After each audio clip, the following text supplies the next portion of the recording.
Selamat pagi, Shalom Bapak Ibu, Saudara-saudari yang saya kasihi dalam Tuhan Yesus Kristus. Salam sehat. Sebelum kita membaca dan mendengarkan renungan yang akan disampaikan Ibu Pendeta Ina Gantini STH dari Resort GKE Pulang Pisau, mari kita berdoa. Bapa di surga, Bapa dalam Yesus Kristus, kami bersuka cita Tuhan masih memberi kesempatan bagi kami untuk ada di hari yang baru pada hari ini. Sebelum kami beraktivitas, kami ingin mendasarkan kehidupan kami dengan kebenaran firman-Mu. Biarlah Tuhan berkenan dengan kuasa Roh Kudus-Mu bekerja atas akal budi dan pemikiran kami.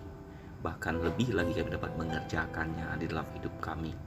Di dalam nama Tuhan Yesus, bersabdalah kepada kami sekalian. Amin.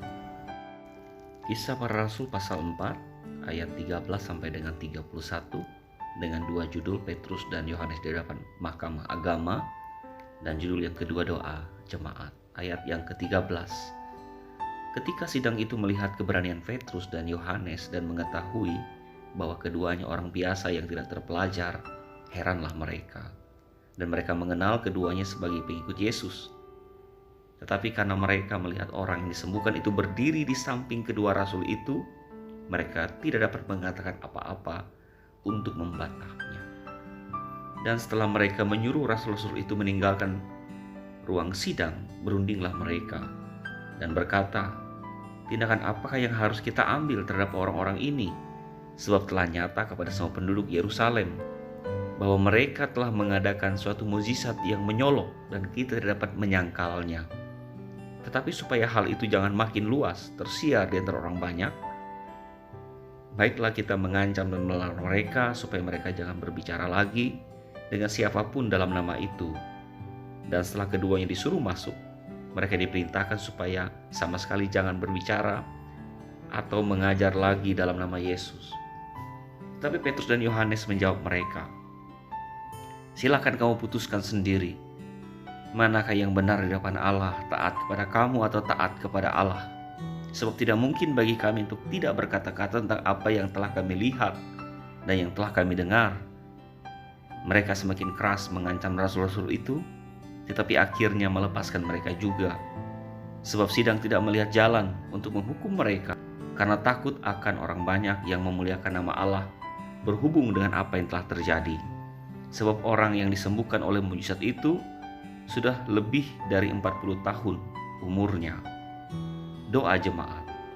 Sesudah dilepaskan, pergilah Petrus dan Yohanes kepada teman-teman mereka. Lalu mereka menceritakan segala sesuatu yang dikatakan imam-imam kepala dan tua-tua kepada mereka. Ketika teman mereka mendengar hal itu, berserulah mereka bersama-sama kepada Allah, katanya, "Ya Tuhan, Engkaulah yang menjadikan langit dan bumi, laut dan segala isinya, dan oleh Roh Kudus dengan perantaraan hamba-Mu Daud Bapa kami, Engkau telah berfirman, mengapa rusuh bangsa-bangsa, mengapa suku-suku bangsa mereka-reka perkara yang sia-sia? Raja-raja dunia bersiap-siap dan para pembesar berkumpul untuk melawan Tuhan dan yang diurapinya. Sebab sesungguhnya telah berkumpul di dalam kota ini Herodes dan Pontius Pilatus beserta bangsa-bangsa dan suku-suku bangsa Israel melawan Yesus, hamba-Mu yang kudus, yang Engkau urapi, untuk melaksanakan segala sesuatu yang telah Engkau tentukan dari semula oleh kuasa dan kehendak-Mu. Dan sekarang ya Tuhan, lihatlah bagaimana mereka mengancam kami, dan berikanlah kepada hamba-hamba-Mu keberanian untuk memberitakan firman-Mu. Ulurkanlah tangan-Mu untuk menyembuhkan orang, dan adakanlah tanda-tanda dan mujizat-mujizat oleh nama Yesus, hamba-Mu yang kudus." Dan ketika mereka sedang berdoa, goyanglah tempat mereka berkumpul itu, dan mereka semua penuh dengan Roh Kudus. Lalu mereka memberitakan firman Allah dengan berani. Yang berbahagia setiap orang yang mendengarkan firman Allah dan yang memeliharanya. Amin. Salam Bapak Ibu, Saudara yang dikasih dalam Tuhan kita Yesus Kristus. Hari ini bersama saya, Pendeta Ina Gantiani STH, mengajak Bapak Ibu jemaat sekalian yang dikasih dalam Tuhan, kita akan bersama-sama merenungkan firman Tuhan yang terdapat dalam Kisah Para Rasul pasal 4 ayat 13 sampai 31. Bapak Ibu yang dikasih dalam Tuhan kita Yesus Kristus, mungkin Bapak Ibu pernah mendengar ada istilah, tidak selalu perbuatan baik seseorang dapat diterima dengan baik oleh orang lain. Hal ini seperti yang dialami oleh murid Yesus bernama Petrus dan Yohanes ketika mereka memberitakan firman Tuhan. Dan pada saat itu ada seseorang yang sedang sakit dan disembuhkan. Hal tersebut membuat ada orang-orang yang merasa terganggu, yaitu imam-imam kepala, ahli-ahli Taurat, dan orang-orang Farisi, yang memang mereka menolak pemberitaan dalam nama Yesus ini. Kemudian menyeret kedua murid Yesus ini untuk disidangkan di hadapan mahkamah agama. Yang pertama ditanyakan kepada mereka, dengan kuasa apakah mereka menyembuhkan orang sakit itu, atau dalam nama siapakah? Petrus dan Yohanes menyampaikan dengan berani memakai kuasa nama Yesus Kristus bahwa orang sakit itu telah sembuh. Pada saat itu dikatakan ada banyak orang mulai percaya, yaitu kira-kira 5.000 orang laki-laki pada ayat 4. Artinya ini akan menjadi suatu ancaman bagi para imam-imam dan ahli Taurat. Bapak Ibu Saudara yang dikasih dalam Tuhan kita Yesus Kristus, sebenarnya simpel saja kalau kita melihat persoalan sampai membawa Petrus dan Yohanes ini diseret ke dalam sidang mahkamah agama ini,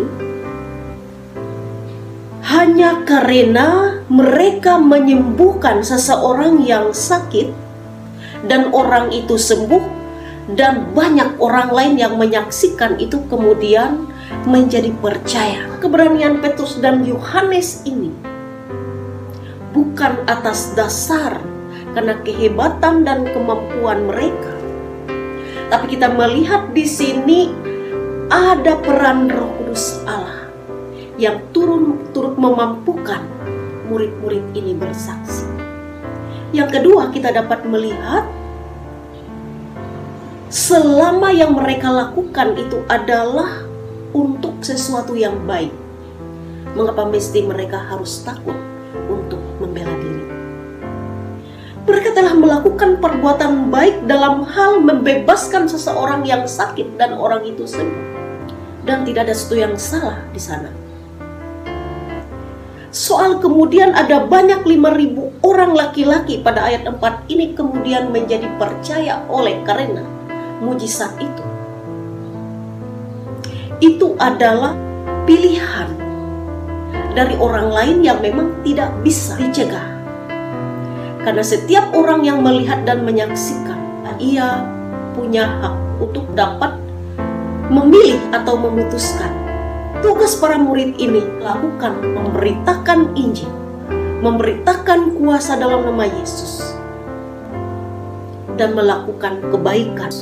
Sekarang yang menjadi ajakan bagi kita belajar dari nas ini ialah, yang pertama, tetap lakukan kebaikan.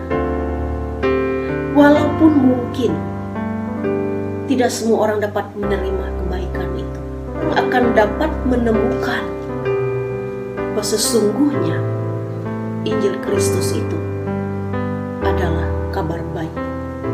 Yang kedua, andalkan Tuhan dalam setiap perkara hidup. Ketika dua murid Petrus dan Yohanes ini sedang berada dalam suatu perkara, berada di meja persidangan mahkamah agama, tentunya karena kuasa Roh Kudus Tuhanlah mereka berani bersaksi dan membela diri sehingga mereka bebas. Yang ketiga, jangan abaikan kuasa doa. Kita melihat di sini bahwa doa para murid ini akan menjadi kekuatan yang besar yang membawa mereka untuk lebih berani dan lebih memiliki suatu kemampuan dalam menjalankan misi penginjilan ini. Biarkanlah kiranya Bapak Ibu yang dikasih dalam Tuhan, kita sebagai umat yang percaya, hidup dan kehidupan kita serahkan sepenuhnya dalam campur tangan Tuhan. Percaya ada Roh Kudus Tuhan yang bekerja. Lakukan apa yang menjadi tugas kita, dan biarkan Tuhanlah yang turut melengkapi dan menyempurnakan apa yang menjadi tugas kita. Kita percaya oleh kuat kuasa Roh Kudus Tuhan, kiranya berita Injil akan terus dikumandangkan. Tuhan menolong kita dan memberkati Bapak Ibu. Salam, terima kasih. Mari kita berdoa. Bapa di surga, Bapa dalam Yesus Kristus, berilah kami roh-Mu agar kami terus melakukan kebaikan dalam hidup kami. Pakailah kami sebagai perpanjangan tangan Tuhan. Dimanapun kami berada ditempatkan, kami tidak pernah bisa berhenti karena hambatan-hambatan, tantangan, halangan, bahkan rintangan. Kami terus melakukan, mengerjakan hal-hal yang baik, hal-hal yang benar yang Tuhan kehendaki. Karena di dunia ini ada banyak orang yang memerlukan kasih, perhatian, dan memerlukan persahabatan, dan biarlah kami menjadi alat di tangan Tuhan. Kami berdoa bagi pemulihan dunia ini. Biarlah Tuhan dengan Roh-Mu memimpin pemimpin-pemimpin, bangsa-bangsa, dan seluruh orang-orang yang memiliki kebijakan dan pengaruh agar yang boleh merawat bumi ini. Kami telah bersalah terhadap Engkau dan sesama kami. Pandemi COVID-19 merupakan kelalaian dan kelemahan kami, sehingga menjadi bencana yang besar. Kami mohon Tuhan turun tangan dengan kuasa-Mu, memulihkan keadaan kami. Ajarlah kami untuk bersedia pula, bersama-sama bahu-membahu, membantu pemerintah, membantu gugus tugas, membantu relawan, bahkan orang-orang yang berada di garda terdepan. Biarlah kami dengan sungguh-sungguh lagi menerapkan protokol kesehatan. Kami berdoa bagi saudara-saudari kami yang pasca banjir, memulai kembali usaha, pekerjaan, pelayanan, kehidupan mereka. Biarlah kami boleh melanjutkan kehidupan kami, aktivitas kami, seperti sedia kala. Untuk hari ini kami akan memulai segala aktivitas kami. Biarlah Tuhan dengan Roh-Mu menuntun, menjaga, melindungi, bahkan memberkati apa yang kami kerjakan.